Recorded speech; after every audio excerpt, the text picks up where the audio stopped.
Unarmed and undergoing flight trials for now, but this new drone could become a key weapon against terrorist threats in Afghanistan. A sign of how weapons to fight terrorism have advanced since the September 11 attacks. But so too has the threat. I think it is more global.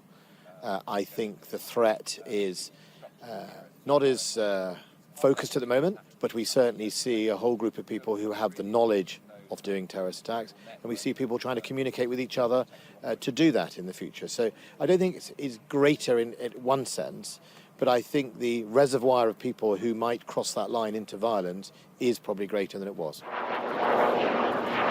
It's why military chiefs value the ability to strike from the air at a distance, something that just became all the more important after British and US ground troops left Afghanistan. Well, it's not due to be operational for another 3 years. This drone, when laden with cameras and weapons, is going to be able to fly up to 1,200 miles to hit a target. That's double the range of the current unmanned aircraft. It means the government will have more options when dealing with terrorist threats. Afghanistan's new Taliban rulers have pledged to stop the country again becoming a launchpad for terrorism. But no one forgets that's exactly what they allowed to happen in the run-up to 9/11.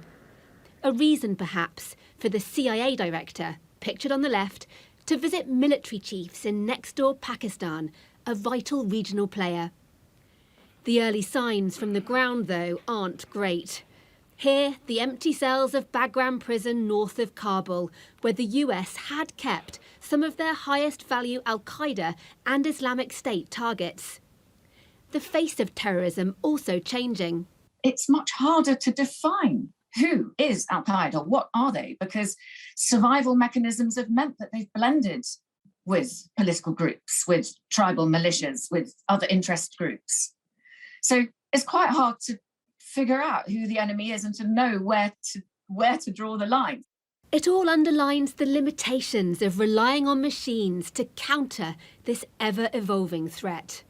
Deborah Haynes, Sky News.